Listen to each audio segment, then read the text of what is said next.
안녕하세요. 안녕하세요. 네, 조리원리 수업 시작하도록 하겠습니다. 자, 조리원리 같은 경우에도 간단하게 이제 강의 시작하면서 개론 정도로 설명을 드리게 되면은 먼저 조리원리 부분은 여러분들이 식품학 수업을 또 들으실 거예요. 그래서 식품화학 내지는 식품학으로 들어가게 될 텐데 이 수업하고 굉장히 밀접해요. 그래서 식품학 조리 원리라고 했는데 아마 여러분들이 조리 원리라는 과목으로 해서 강의를 들으셨을 수도 있고 아니면은 조리 과학 이렇게 해서 수업을 이제 학부 때 아마 강의를 이수를 하셨을 거예요. 근데 식품학하고 이쪽이 이제 많이 밀접한데 그럼 두 가지가 어떤 차이가 있느냐라고 하게 되면은 작년 문제 같은 경우에서도 여기에서 2점, 2점, 4점에서 세 문제가 있었고요. 조리 부분에서도 4점, 4점에서 8점 부분이 있었는데 배점은 이렇게 있었는데 이 두 문제가 겹쳐져 있어요. 두 과목이. 그래서 우리가 그 영양교사, 식품영양학과에서 식품학이다 보니까 이 시험 문제를 낼 때도 여기에서 물성 부분의 문제가 있었고요. 물성에서 이제 탄성하고 소성에 해당이 되는 물성 부분을 물어보는 문제가 있었는데 그거를 물어볼 때도 도토리묵이라든지 곤약 이러한 것들을 제시를 해요. 그래서 그냥 예를 들어서 우리가 기본적으로 탄성에 해당이 되는 것은 잡아당긴 다음에 놨었을 때 다시 되돌아가려고 하는 힘을 탄성이라고 한다라고 한다면은 도토리묵과 곤약 중에서는 누가 더 탄성이 강하냐 이런 식으로 응용을 하는 거예요. 식품에서는. 그렇게 되면은 도토리묵은 쉽게 깨지지만은 곤약은 훨씬 더 말랑말랑 하잖아요. 쉽게 깨지지 않고 그랬을 때 이러한 탄성의 성질을 물어본다든지 흐를 수 있는 것과 흐르지 못하는 것에 있어서 흐르지 않고 형태를 유지하는 것을 소성이라고 하잖아요. 가소성. 그 가소성의 성질을 물어보는 문제가 있었거든요. 근데 그런 것들도 이제 단순하게 화학적인 것이 아니라 식품을 가지고서 예를 들어요.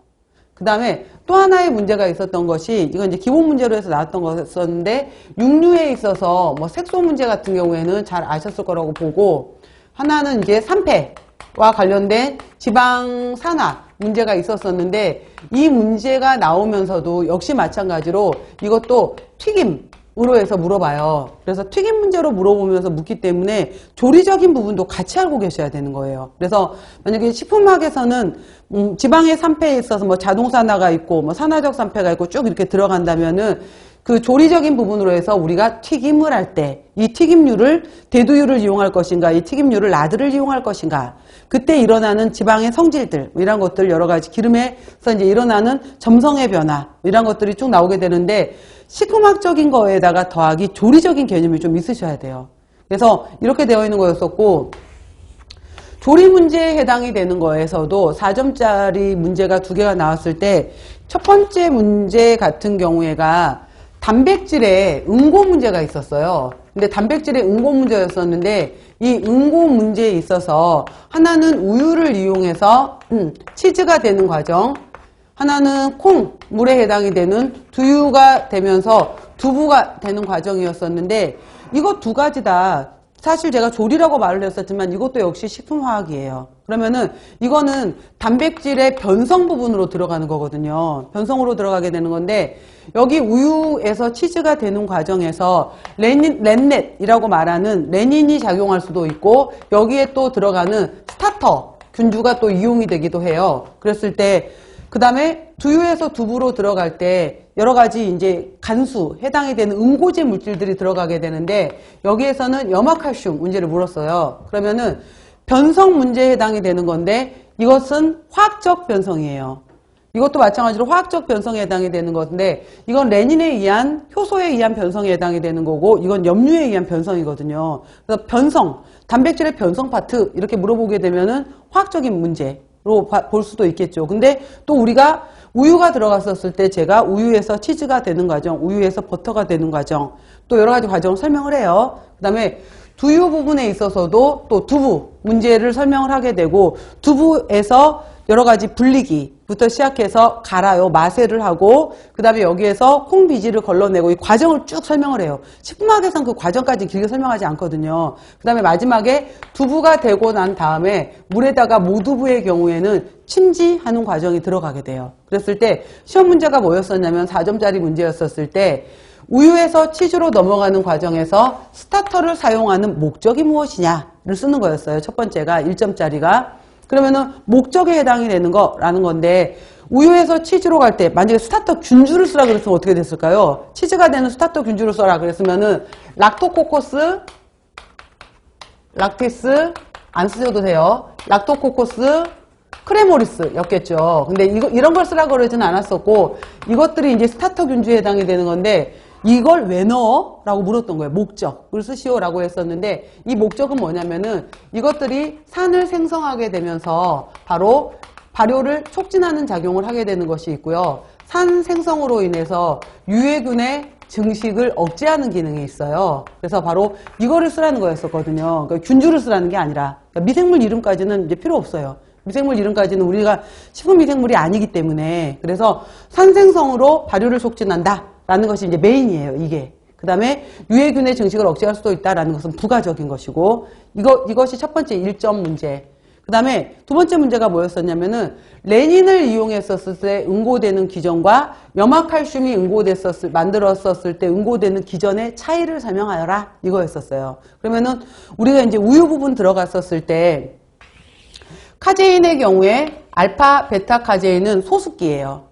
물을 싫어해요. 카파 카제인은 친습기예요. 그랬을 때 카파 카제인 상태로 바깥쪽에 주로 이제 안정된 상태로 떠 있게 되는데, 여기에 레닌이라는 소화효소가 레닌이 들어오게 되면은 중간중간에 부분을 이렇게 분해를 시켜버리게 돼요. 분해를 시켜버리게 되면은 얘가 불안정한 형태의 카파 카제인 형태가 되면서, 이 파라카파 카제인이 칼슘 이가이온을 갖고 있는 상태로 해서 응고되는 것이 치즈의 원리예요. 이 원리를 쓰라는 거예요. 더하기 두유에서 두부가 되는 것은 메인으로 들어가야 될 단어는 이거예요. 글리시닌이라는 바로 단백질의 칼슘에 의한 이가이온에 의한 이가 양이온에 의해서 바로 응고가 되는 원리다라는 말을 쓰라는 거예요. 그러니까 이런 식으로 이제 해당되는 것들을 배워요, 우리가. 그리고 마지막 문제가 뭐였었냐면은, 그러니까 이거는 역시 레닌 문제라든지 글리시닌에 의한 염화칼슘의 응고는 화학 시간에도 또 배우실 거예요. 또 중복이 돼요. 근데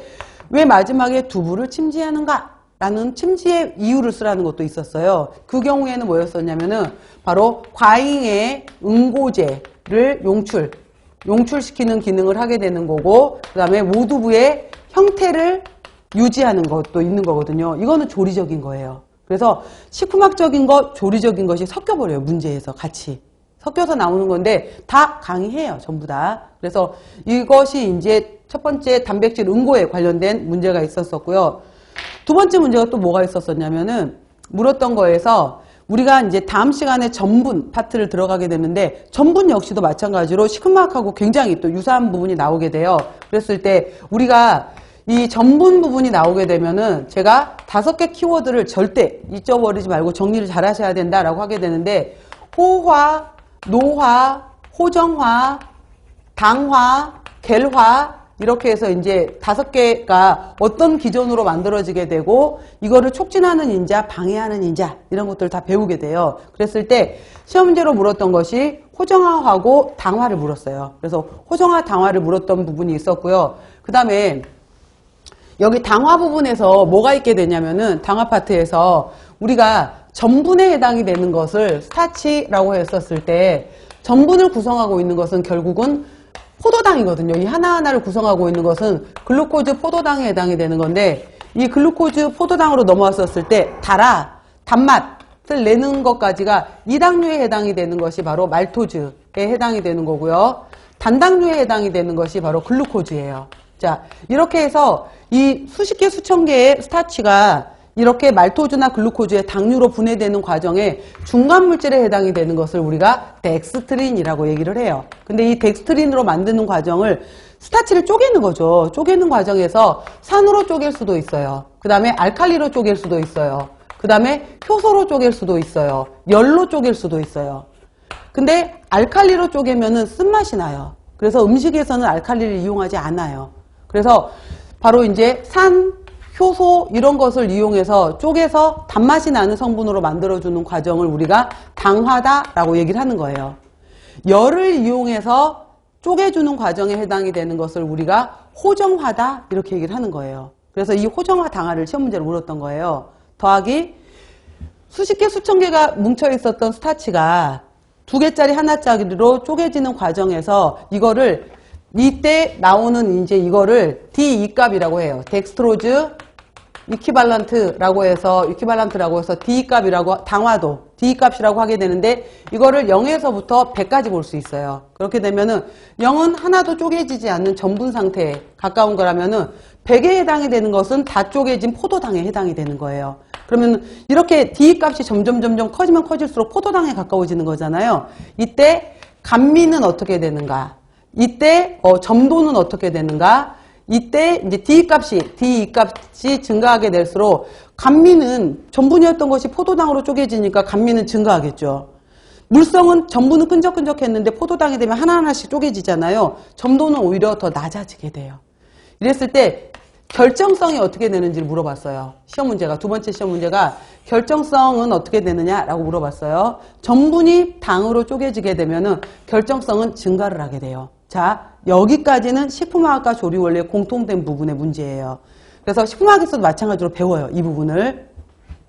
마지막 문제가 뭐였었냐면은 여기 4점짜리 중에서 이제 1점은 당화, 2점은 호정화, 3점은 결정성이 증가한다.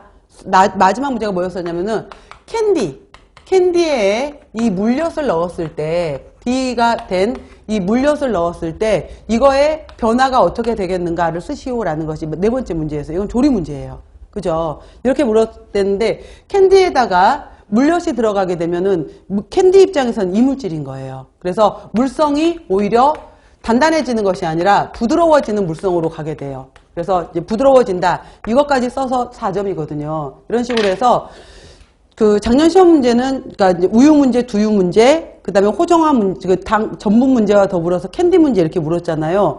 앞파트는 식품학 문제, 뒷파트는 조리 문제예요. 그래서 같이 섞여요. 문제들이 전부 다. 그다음에 식품학 문제로 묻는 것 같지만은 식품학 문제에서도 용어들은 조리적인 용어들을 같이 섞어요.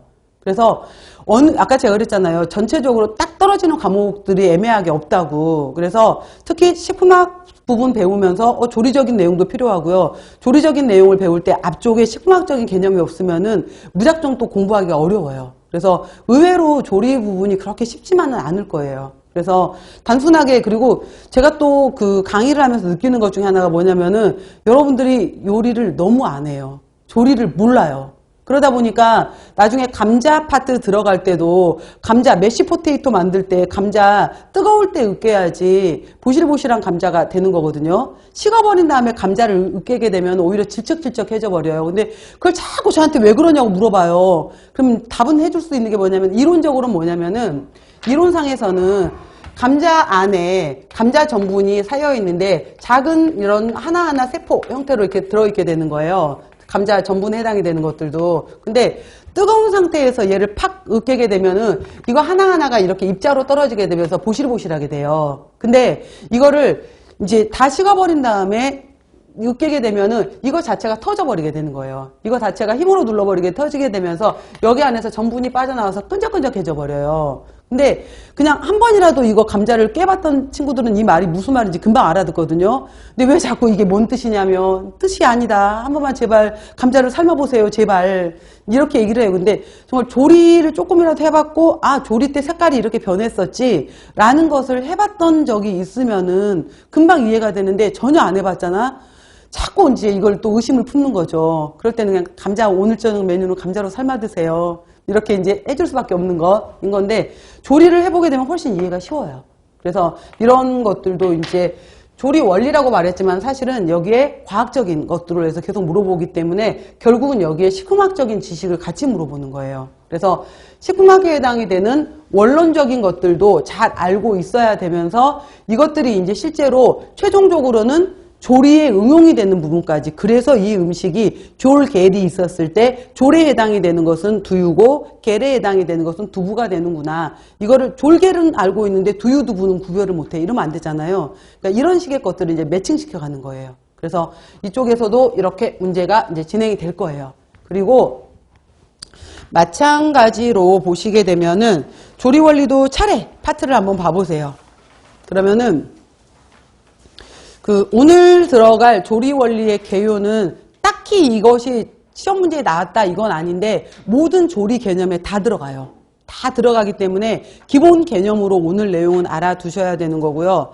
이제 챕터 2로 들어가는 내용 중에 공유, 서류, 두류 이렇게 들어가 있잖아요. 그러면은 여기에서 이제 묻게 되면은 메인에 해당이 되는 것이 공유, 서류, 두류 이렇게 얘기했죠. 그러면은 아까도 말했지만은 식품학적인 개념에 있어서는 공유 문제가 나오게 되면은 전분을 먼저 물어봐요. 그래서 전분을 물어보게 되면서 전분의 성질, 그래서 아밀로즈, 아밀로펙틴으로 이제 구별이 지어지게 되면서 여기에서 이제 호화, 노화, 호정화, 당화, 계화 이런 것들이 들어간다면은 조리적인 부분에서는 공유 부분에 해당이 되는 거에 쌀이 있다. 그 다음에 보리가 있다. 이렇게 해서 이제 옥수수가 있다. 그러면서 이것들의 기본적인 특징부터 들어가요. 그 다음에 이것들을 이용해서 어떠한 조리를 할 수 있는가가 있을 거 아니에요. 그러면은 대표적으로 밥을 만드는 게 있을 거 아니에요. 밥짓기. 그 다음에 또 쌀을 이용해서 우리나라에서는 떡 문화도 있잖아요. 떡이 들어가는 것도 있을 것이고요. 그 다음에 죽을 만드는 것도 있을 것이고. 그래서 이제 이 기본 특성을 가지고서 조리적인 성질로 넘어가는 거예요. 조리에서는. 그 다음에 공유 파트에서는 또 이제 밀이 있으면서 밀가루 부분이 있잖아요. 그러면 이 밀가루를 가지고서 또 만들어지는 과정에서 밀가루에서 대표적으로 빵이 만들어지는 과정들 있잖아요. 빵이 만들어지는 과정에서는 또 여러 가지 이제 첨가물들이 들어가게 돼요. 우유가 들어가고 버터가 들어가게 되고 팽창제가 들어가게 되고 이랬을 때 그 빵 제품에 있어서 빵이 좀 단단한 빵이 아니라 폭신폭신했으면 좋겠어 라고 했었을 때 그 팽창제 역할에서 이산화탄소의 역할이 팽창제 역할을 하는 건지 그 다음에 공기가 팽창제 역할을 하는 것인지 아니면은 뭐 여러 가지 이제 효모가 만들어내는 작용에 의해서 발생이 되는 건지 이러한 내용들로 해서 이제 쭉 연결이 될 거예요. 전부 공유 파트는 주로 이제 이런 부분들로 해서 나오게 되고요. 그 다음에 서류라고 하게 되면은 서류는 말 그대로 땅속, 땅 밑에 들어있는 뿌리 해당이 되는 걸로 해서 가장 많이 나오는 부분에 해당이 되는 것이 감자가 나올 거고요. 고구마가 있을 것이고요. 그 다음에 최근 이제 얼마 전에 나왔던 문제 같은 경우에는 토란 같은 경우에도 뭐 간지러움을 발생시킨다든지 이런 갈락토론산 해당이 되는 것도 호모젠티식 액시드 이러한 것들 어떻게 그래서 이 토란의 끈적거림이라든지 토란 즙액의 가려움증을 어떻게 제거할 거야? 이런 거 있잖아요. 조리적인 부분에 있어서. 그래서 뭐 쌀뜨물로 한번 씻어준다든지, 데쳐준다든지, 소금물로 씻어준다든지, 이렇게 해서 조리적인 부분에 해당이 되는 거 물어보는 문제들이 나와요.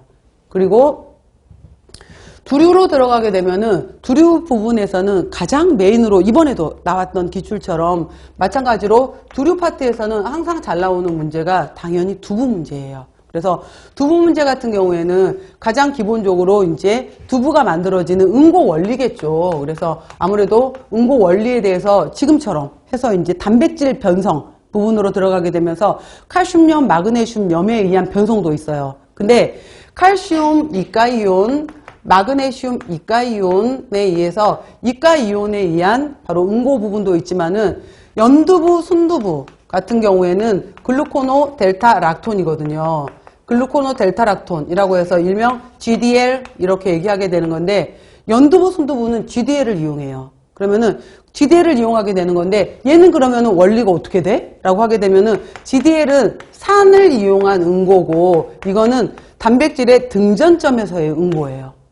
그래서 이거 조리되면서요 라고 했잖아요. 그러니까 조리적인 부분에서 분명히 두유를 이용해서 두부가 되는 건데 그 응고 원리에는 바로 단백질의 변성이 들어가게 돼요. 그래서 등전점에서의 응고 원리, 그 다음에 칼슘 이가이온, 양이온에 의한 응고 원리 이런 원리들이 이제 깊게 들어가는 거예요. 그래서 조리와 식품학이 같이 섞여버려요. 모든 것들의 조리 과학에서는. 그래서 두부 문제가 이제 이런 식으로 해서 항상 잘 나와요. 두부 파트가. 자, 그 다음 보시면은 육류, 어패류, 난류, 우유, 유제품. 그래서 이 파트는 지금 단백질 관련된 부분이잖아요. 그래서 단백질 부분에 해당이 되는 건데 육류, 그 다음에 어패류, 그 다음에 우유, 유제품, 난류 이렇게 나오게 되는 건데 육류 문제 같은 경우에는 뭐 당연히 이제 조리적인 뭐 분류 문제, 소, 돼지 쭉 나오게 되는 거지만은 분류 문제도 있게 되는 거지만은 이번에 나왔던 문제는 이제 단백질을 가열했었을 때 우리가 붉은색이었던 것이 회갈색으로 바뀌잖아요. 그랬을 때 변성글로빈 헤미크롬 이렇게 얘기를 하거든요. 변성글로빈 헤미크롬인데 그 헤미크롬 단계에서 바로 하이드록시기가 붙어 있었을 때는 헤마틴이라고 하는 거고요. 헤마틴에서 염소로 넘어오게 되면은 얘가 헤민이 돼요. 그랬을 때 변성글로빈 단계에서 헤마틴 헤민을 쓰는 게 이번 시험 문제였었어요. 헤마틴과 헤민. 그래서 육류 파트의 경우에는 색깔 문제 같은 경우에도 이제 화학하고 많이 반복되는 거고요. 우리가 조리적인 부분에 있어서는 물어보는 문제가 습열조리법을 선택을 할래? 건열조리법을 선택을 할래? 이런 것들 있잖아요. 습열법, 건열법. 그 다음에 육포 같은 경우에는 건조법이죠. 건조법. 그래서 이제 그 다음에 어느 부위를 이용할 거야? 그 다음에 뭐 예를 들어서 장조림을 만들 때, 그 다음에 뭐 편육을 만들 때, 는 어떠한 조리적인 포인트가 들어가야 돼? 이런 것들 있잖아요. 그래서 편육을 만들었는데 썰어봤더니 안에 검은빛, 핏물이 그대로 묻어있, 그런 색깔이 있게 되면은 조리적으로 별로 좋지 못하단 말이에요. 그런 경우에 편육은 어떻게 제거할 것인가? 장조림을 만들려고 했는데 도저히 찢어지지도 않아. 어느 부분이 잘못된 것인가? 이러한 것들, 조리적인 부분으로 들어갈 때는 각각의 이제 육류의 부위와 조리법 부분으로 들어가는 것이 조리 파트예요. 그 다음에 육류 부분에서는 굉장히 또 중요하게 나오는 것이 조리에서 어떻게 하면 고기를 좀 더 부드럽게 먹을 것인가, 이런 연육적인 내용들도 있잖아요. 그래서 기계적인 방법으로 뭐 미초퍼를 이용한다든지 칼끝으로 다진다든지 이런 것도 있지만은 뭐 여러 가지 우리가 또 시험 문제 잘 나왔던 것이 실제로 이제 효소를 이용하는 문제들이 있잖아요. 그러면은 키위를 이용할래, 파인애플을 이용할래, 무화과를 이용할래, 이런 것들 있죠. 그 다음에 양파를 갈아서 넣을 거야? 이랬을 때 바로 키위 속에 들어있는 뭐 액티니딘, 파인애플 속에 들어있는 브로멜린, 무화과 속에 들어있는 피신, 이런 것들도 응용시켜서 물어보는데 반드시 이 과일들은 모두 생과일이어야 돼. 그죠? 파인애플 통조림에 효소는 없어요. 근데 파인애플 통조림 쓸 수 있어. 연육에. 왜? 당 때문에. 단맛으로. 이러한 것들. 바로 이제 이러한 것들에 대해서 육류 파트에서 나올 거고요. 어패류 부분에서 기출로 가장 많이 나오는 부분은 항상 뭐냐면은 비린내예요, 비린내.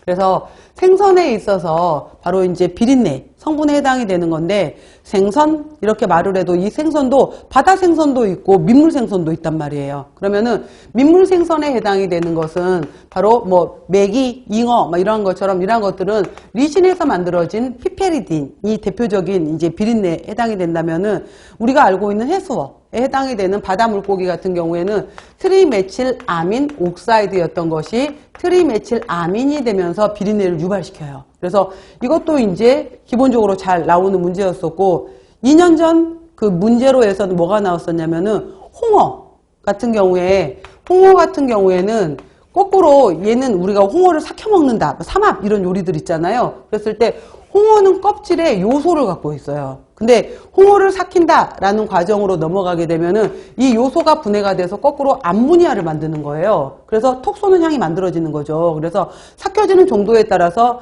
그 홍어에서 나오는 향이 암모니아 향이거든요. 그래서 암모니아에 해당이 되는 건데, 이때 이제 만들어지는 과정에서 바로 이제 인돌이라는 그 향을, 톡 쏘는 시큼한 향을 만들어내게 되는 건데, 이 인도를 만들어내는 게 그 기본 아미노산이 무엇이냐라는 것이 시험 문제였었어요. 그렇게 되면 그 시험 문제에 해당이 되는 것은 바로 이러한 구조를 갖고 있는 얘였어요.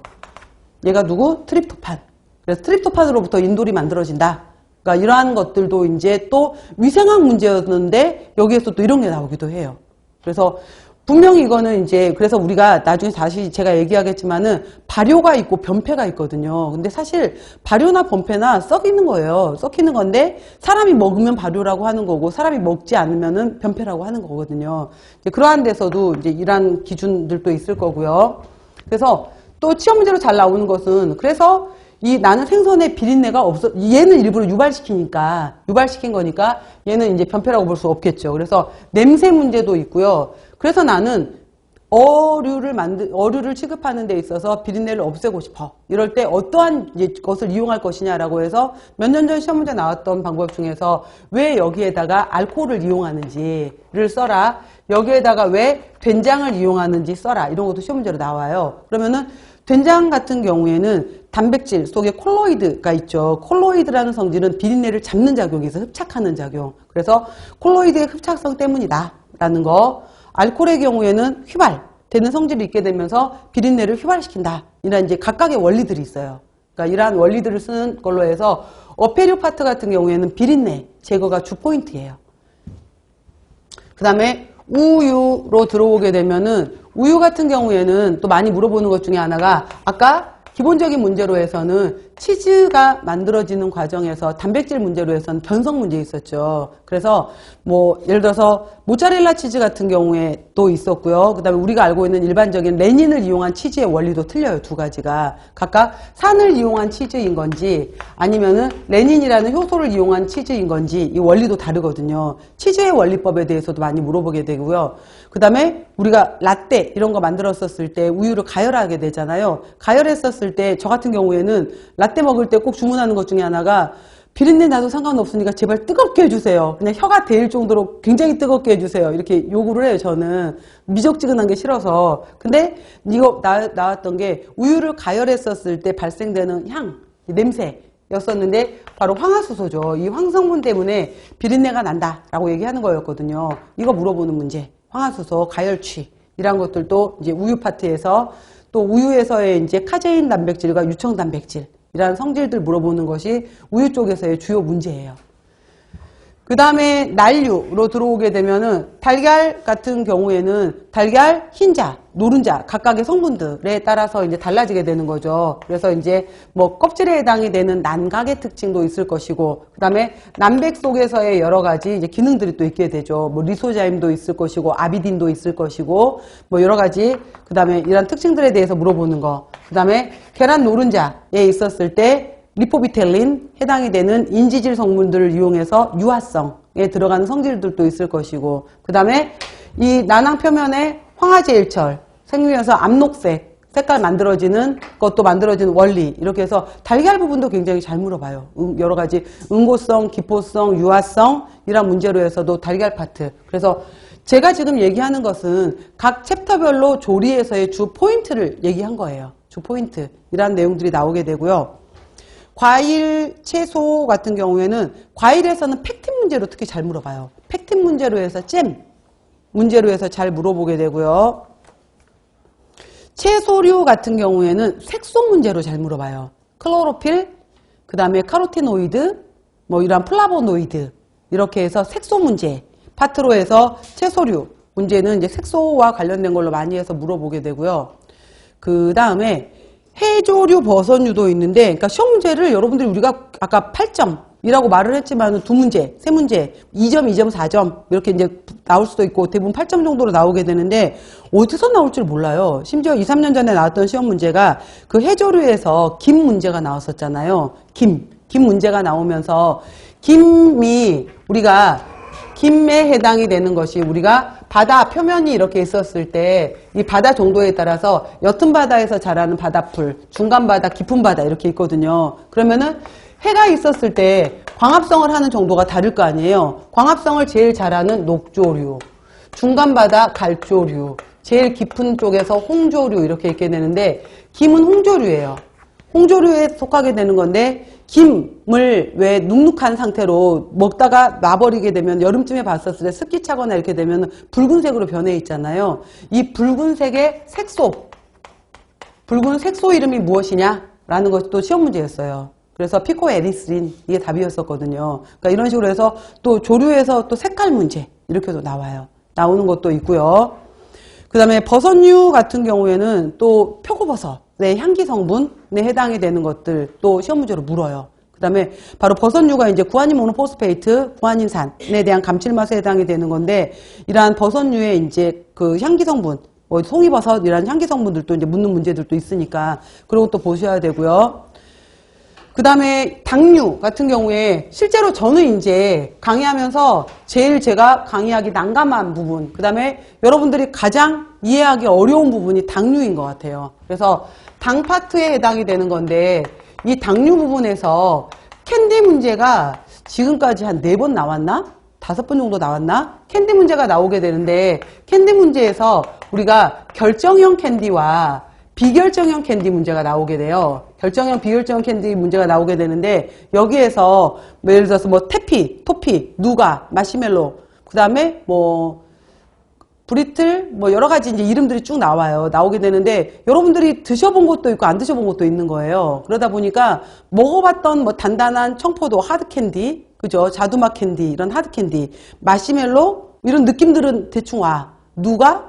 그 다음에 이것도 말캉말캉한 느낌 정도로 느낌이 와. 근데 뭐가 도대체 결정형이라는 거고 비결정형이라는 건지 이 느낌이 안 오고 이쪽 파트를 잘 많이 안 만들어 봤기 때문에 이쪽 문제가 나왔을 때 좀 난감해하는 것 같아요. 우리가 이해하기가. 근데 이게 또 시험 문제가 아까 그 캔디 문제로 물엿 문제도 또 작년에 나왔었잖아요. 캔디에다가 물엿을 섞었을 때 어떻게 되겠는가라는 거였었는데 바로 이제 결정형을 방해하는 역할을 하는 거거든요. 그런 거 설명해 줄 때. 또, 근데 의외로 자꾸 이제 그 변별력 문제 때문에 그런 문제들을 넣나 봐요. 그래서 그 당류 문제가 의외로 많이 나왔었어요. 지금까지. 기출이 많이 됐었고요.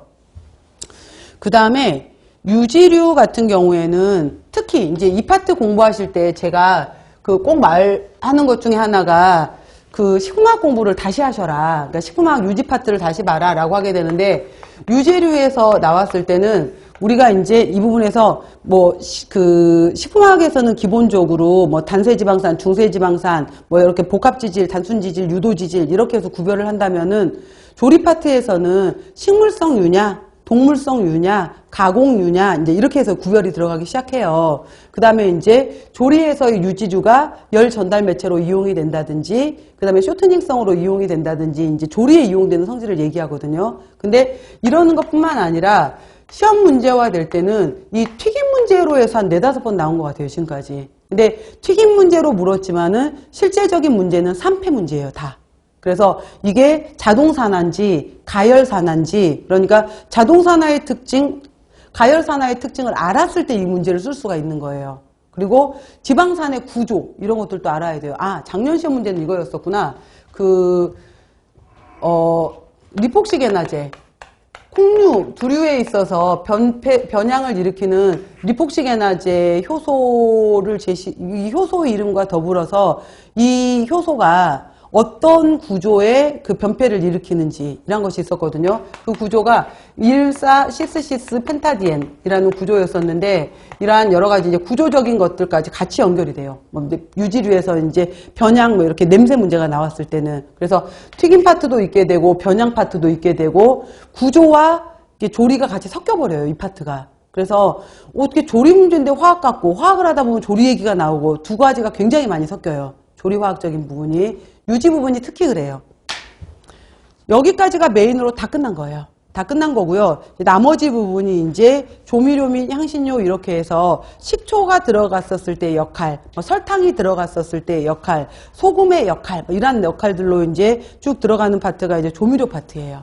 그래서 이런 내용들이 있다라고 해서 조리 부분인데 조리 부분이 절대 쉽지 않아요. 그리고 계속 말하지만은 조리 과학적으로 접근을 하셔야 되고 화학하고 같이 연결을 하셔야 돼요. 그래서 잘 따라오셨으면 좋겠습니다. 자, 이렇게 해서 이제 간단하게 앞쪽 설명을 해드렸고요. 그 다음에 이제 오늘 시간은 조리 원리의 개요라고 해서 처음에 이제 식품과 조리라고 했죠. 그래서 우리가 그 식품과 조리라고 했는데 식품은 약간 이제 식품이 있고 그 다음에 음식이 있었을 때 식품의 경우에는 식재료의 느낌이고 음식은 바로 테이블에서 바로 섭취할 수 있는 느낌인 거잖아요. 그랬을 때 식품이 음식이 되게끔 넘어가는 모든 과정을 조리라고 볼 수가 있는 거예요. 그랬을 때 이 조리에 해당이 되는 것들은 반드시 보통 우리가 이제 뭐 쌀을 이용해서 밥을 해 먹어, 쌀을 이용해서 떡을 해 먹어, 죽을 끓여 먹어, 감자를 이용해서 감자 튀김을 해, 감자 조림을 해, 감자 볶음을 해 라고 하게 되면은 자, 가열 조리만 생각을 하게 되는데 나는 오이를 이용해서 오이 무침이 아니라 오이 스틱 그냥 먹을 거야, 깎아서. 그죠? 그 다음에 고구마 같은 경우에 나는 껍질 벗겨서 그냥 씻어낸 다음에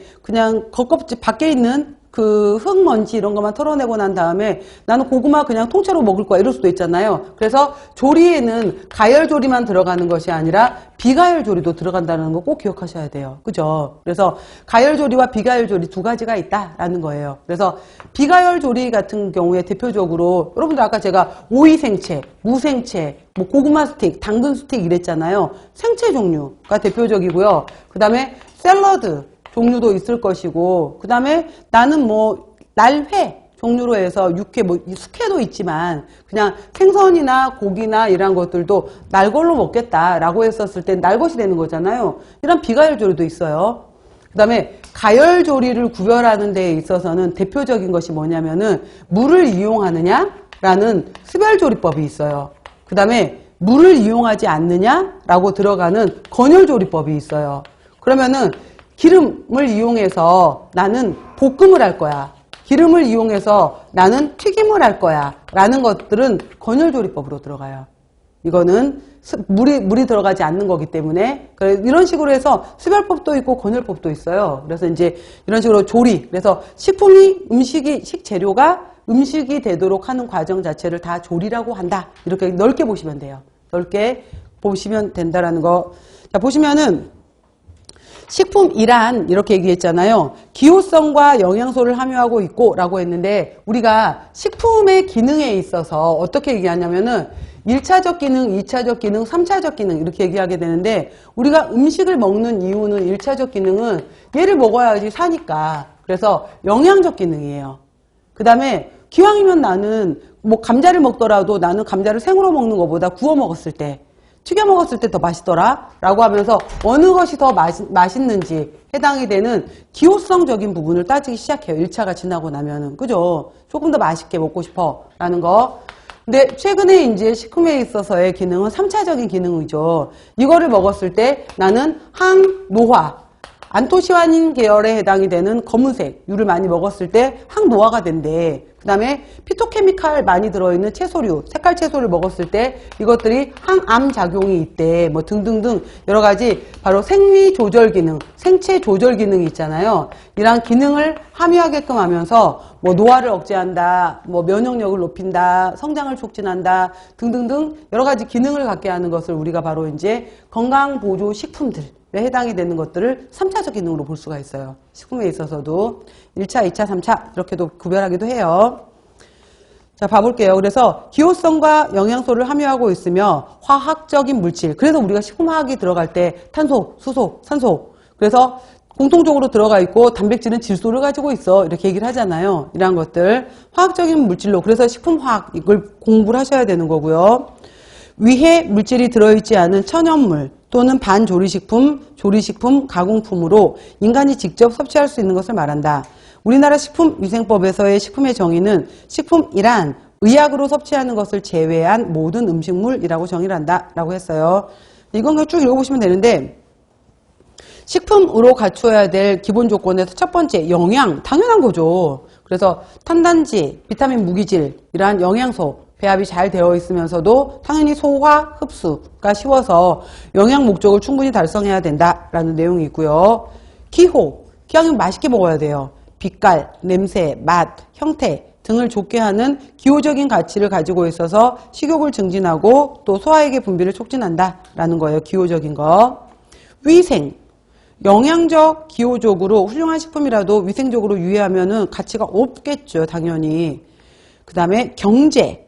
자, 우리 식단가 조절하는 거 굉장히 어렵잖아요. 그 다음에 요즘에 너무 다 비싸져서 힘들죠. 그래서 정말 요즘에 김밥 뭐 4,000원, 5,000원, 그죠? 요즘에 기본 음식 백반값이 8,000원도 싼 거 아닌가요? 8,000원에서 10,000원은 잡아야 될 것 같아요. 그래서 되게 어려운데 두 끼만 먹었으면 좋겠어요.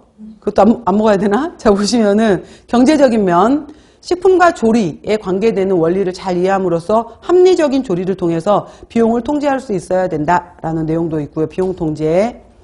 그 다음에 5번째 환경적인 면에 있어서 뭐 예를 들어서 수요일 다 먹는 날, 수다 날, 그 다음에 잔반 없는 날도 있고 뭐 요즘에는 영양적인 면에서 서울시 이쪽에서는 또 채식데이 이런 것도 있잖아요. 그래서 채식 먹게끔 아이들 유도하는 거 이런 것도 있고 이러는데 자, 환경적인 면에 있어서 로컬 푸드라고 했잖아요. 그냥 그냥 오늘 첫 번째 시간이니까 의미만 그냥 생각해 보세요. 그냥 너무 진지하게 말고. 그래서 환경적인 의미에서 로컬 푸드의 의미 뭐냐면은 그 지역으로부터 반경 300에서 400km 이내에서 생산되는 음식을 섭취하자. 이것이 로컬 푸드예요. 그러면은 우리나라 같은 경우에 이렇게 쭉 보게 되면은 여기가 이제 서울에 해당이 되면은 만약에 여기가 무안 양파가 있었다라고 하게 되면은 무안에서 서울까지 올라가는데 뭐 대략 한 350km, 400km라고 칩시다. 400km였다라고 치게 되면은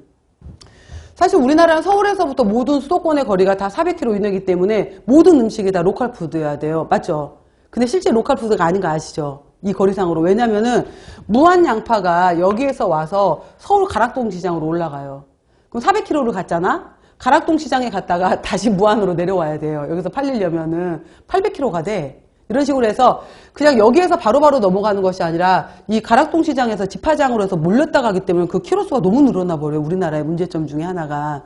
근데 원래 이제 그러니까 이거는 그냥 참고로 얘기한 거고요. 원래는 그 지역으로부터 가까운 거리 이내에 해당이 되는 것을 먹자라는 것이 로컬 푸드인데 그렇게 가까운 거리 것이 되려면은 방부제라든지 첨가물이라든지 이런 걸 쓰지 않는다는 조건이었던 거예요. 신선하게 바로 이제 배송이 된다는 조건 하에서 그래서 로컬 푸드, 지역 음식이라는 말이 나왔던 거고요. 그 다음에 푸드 마일리지라는 것은 뭐냐면은 이게 푸드 마일리지의 개념은 뭐냐면은 내가 여기에서 아까 제가 양파를 실어서 서울까지 올라간다라고 했잖아요. 그러면은 이 트럭을 싣고서 거리를 이동을 할 때 이 푸드 마일리지 또 오렌지가 넘어와.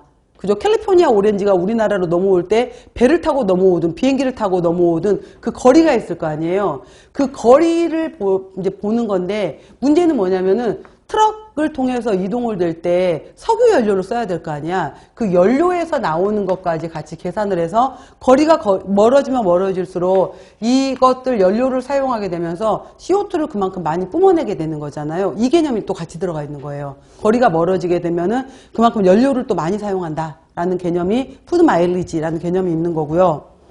그 다음에 슬로우 푸드라고 했는데 뭐 이 슬로우 푸드 개념에서는 보통 우리가 슬로우 푸드가 뭐라고 생각하세요? 라고 물어보게 되면은 패스트푸드의 반대 아니에요? 이렇게 말을 해요. 근데 원래 이제 말 그대로 슬로우 푸드의 원래 더 중요한 의미는 뭐냐면은 전통 음식이에요. 전통 음식.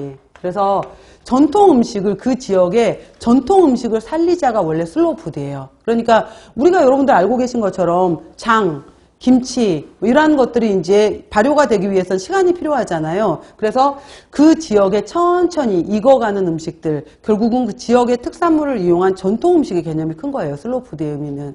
그래서 전통 음식을 살리자 이런 의미가 이제 슬로우 푸드의 개념이 된 거고요. 에코 쿠킹 이거는 말 그대로 이제 자연의 건강한 메아리 뭐 이런 뜻이잖아요. 그렇게 해서 뭐 이것도 이제 자연을 위한 뭐 식단이란 거고. 로하스 같은 경우에도 보시면은 라이프 스타일 오브 헬스 그러니까 건강한 삶 and 영어로 보면은 서스테이너빌리티라고 되어 있잖아요. 이 서스테이너빌리티가 지속성이라는 의미예요. 지속하자라는 건데 이 지속의 의미가 뭐냐면은 지구의 지속이에요. 지구를 지속하자예요. 그러니까 지구의 환경 그래서 CO2를 최대한 적게 만들어서 우리가 탄소 발자국 뭐 이런 얘기 하잖아요. 그러니까 CO2를 최대한 적게 만들어서 바로 이제 그 지구의 환경을 우리가 살려주자 이런 것들이 서스테이너빌리티 지구의 지속성이라는 거 지구 환경에 그래서 보시면 영양적인 면, 기호적인 면, 위생적인 면, 경제적인 면 더하기 환경까지 생각할 수 있도록 넘어가자라는 내용이에요. 자, 이건 그냥 일반적인 내용이었고요. 그 다음 보시면은 조리의 목적 들어가게 되죠. 첫 번째, 조리를 통해서 나는 기호성, 썰고 가열하는 동안 맛, 냄새, 온도, 질감 등의 변화를 가져올 수 있다. 또 색깔의 배합, 실제로 여러분들 피망, 파프리카 조금만 섞어도 색깔이 확 달라지잖아요. 이러한 것들. 색깔의 배합, 다양한 조리 기술의 사용, 용기의 다양화, 부재료를 사용한 장식 등으로 본래 식품 자체보다 더 아름답게 만들어서 식욕을 증진할 수 있도록 기호성도 있고요. 플레이팅이겠죠. 어떻게 플레이팅을 잘 하느냐 이러한 것들. 그 다음에 두 번째 안전성, 세척, 침수, 썰기, 그 다음에 가열하는 동안에 아린 맛, 독한 맛, 그 초등학교에서는 봄철에 원추리나물 쓰면 안 되잖아요. 성인들은 크게 상관없는데 원추리에 약간 독성분이 아이들한테 문제가 될 수 있어요. 그리고 뭐 또 쓴바기 이러한 것들도 좀 많이 아린맛을 좀 쓴맛을 많이 빼내야 되잖아요. 이러한 것들도. 그래서 세척, 침수, 썰기 이러한 것들 통해서 아린맛이라든지 독한 맛이라든지 이러한, 그리고 여러분들 왜 그것도 아시죠? 아까 제가 팥 좋아한다고 얘기를 했었는데 팥 성분 같은 경우에도 팥도 삶을 때 찬물 버리는 거 아시죠? 팥도 한번 이제 삶으실 때 찬물 버려야 돼요. 찬물 안 버리고 그대로 그냥 삶아버리게 되면은 나중에 그 뒤에 떫은 맛 더하기 아린 맛이 있게 되고 속을 너무 자극하게 돼요. 근데 반대로 이걸 이용해서 다이어트 차를 만들기도 해요. 그래서 이제 적절하게 장을 자극을 해서 오히려 이제 변비를 개선한다든지 이런 그 대사를 촉진하는 걸로 쓰기도 하기도 해요. 적절하게. 근데 이 팥물도 첫 번째는 버려야 돼요. 버려주는 거. 이런 여러 가지 독한 맛, 아린 맛. 이런 불쾌한 성분들이 제거되고 또 병원균, 기생충, 농약 등도 제거한다라는 내용이 있고요. 영양적 효용성을 증가시킨다. 자, 식품 그 자체에 포함된 영양소가 파괴되지 않도록 해줘라 라는 거예요.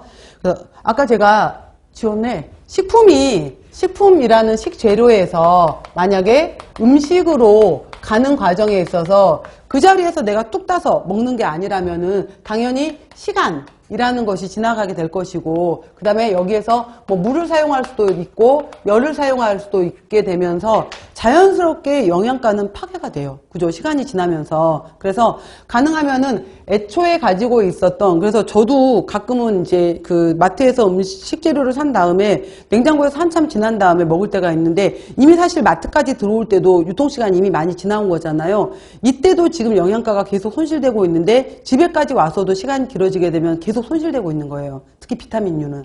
그래서 가능하면 바로바로 먹을 정도로만 사서 조리하는 게 좋은 거죠. 그래서 여러 가지 바로 영양소가 파괴, 줄어들지 않도록 하면서 단일 식품보다는 양념, 부재료를 첨가시킴으로써 영양가를 높인다. 이 의미는 뭐냐면은 콩하고 이제 밥을 지을 때도 콩하고 같이 짓게 되면은 쌀하고 했었을 때는 또 영양가 효용성을 증가시킨다라고 했잖아요. 우리가 이거를 단백가를 보완한다, 아미노산가를 보완한다 이렇게 용어를 쓰잖아요.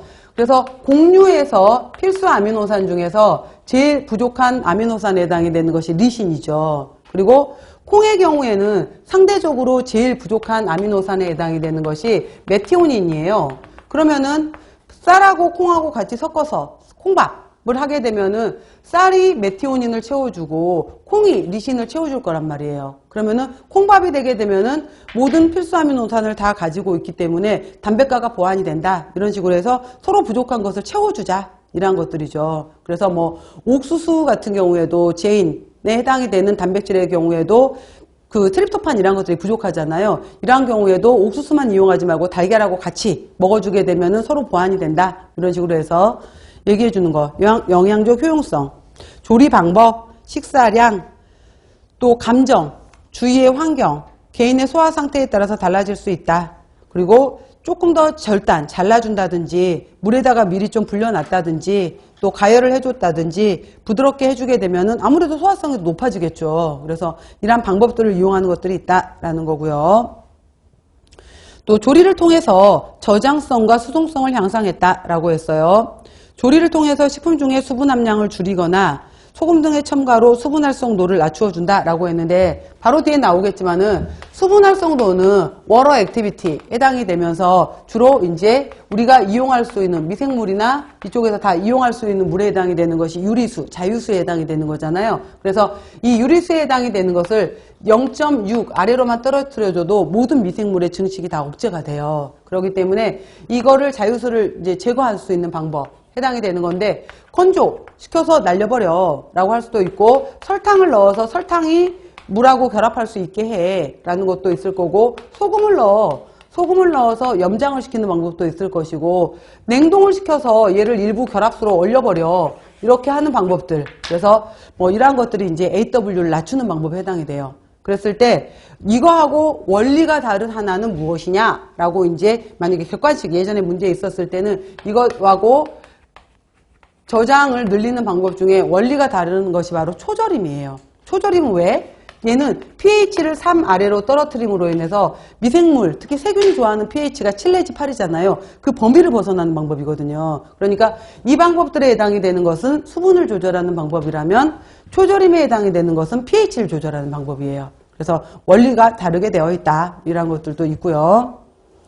그리고 자, 가열을 통해서 식품 중에 효소를 불활성화시켜서 식품의 변폐를 방지한다. 이거의 대표적인 예가 시금치 초록초록 색깔을 나는 그대로 유지하고 싶어 라고 할 때는 시금치 데쳐주고 나면 초록색을 그대로 유지하잖아요. 이러한 것들. 또 이러한 저장성, 수송성, 기타. 조리 방법을 여러 가지로 변형시키면서 다양하게 만들 수 있으며 여러분들 그거 아세요? 된장, 간장, 쌈장. 예전에 뭐 한국은 처음이지 뭐 이런 비슷한 프로 초창기에 이제 우리나라에 들어와 있는 외국인 친구들이 한국에 왔다가 돌아가는데 그때 그 비행기가 뭐 이제 수화물 킬로그램 수가 9kg인데도 있고 12kg인데도 있잖아요. 근데 한 친구가 그걸 엄청 넘어버린 거예요. 그래서 이제 가방을 그 수화물 거기에서 가방을 열었어. 그랬는데 거기에 들어있었던 것이 3kg짜리 된장통, 그다음에 그 된장, 고추장, 쌈장통을 3kg짜리를 다 넣어놓은 거예요. 잔뜩 이 친구가. 그래서 한국에 와서 된장, 간장, 된장, 쌈장, 고추장 맛이 너무 좋았던 거죠. 그래서 그 중에 한 통 다른 친구 가방에다 막 분산시키고 이 장면이 나왔었는데 무겁잖아요, 여러분들. 그래서 그것도 분말화되어 있는 거 아세요? 된장, 간장, 된장, 고추장, 쌈장도 분말화되어 있어요. 분말화로 만들어서 그러니까 분말 상태로 이동을 시켜요. 이동을 시킨 다음에 여기에서 물만 부어서 우리가 원하는 농도로 개서 사용할 수 있게끔. 그래서 이제 수분을 날려버리고 분말화시키면은 아무래도 우리가 아까 뭐 비행기를 타고 이동을 해, 배를 타고 이동을 해 이랬을 때도 훨씬 더 그 식품회사 입장에서도 수송료를 낮출 수 있는 방법이 되는 거잖아요. 이런 것들. 그러니까 저장성도 있지만은 경제적인 면에 있어서도 훨씬 유리해요. 이런 무게를 줄여주는 방법들도. 자, 기타 보시면은 조리 방법을 여러 가지로 변형시키면서 다양하게 만들 수 있으면서 즐거움, 조리하는 즐거움을 줄 수 있다. 라는 등등등. 조리를 통해서 다양한 원재료 혼합으로 인해서 복합적인 맛을 도출한다. 라고 해서 조리의 일반적인 그냥 목적이에요. 크게 봐보세요. 그냥 기호성 증진, 그 다음에 안전성 향상, 영양적 효용성 증가, 저장성과 수송성 향상, 그 다음 기타 다양성을 준다. 정도로. 자, 잠깐 쉬고 이제 조리 물 들어가도록 할게요.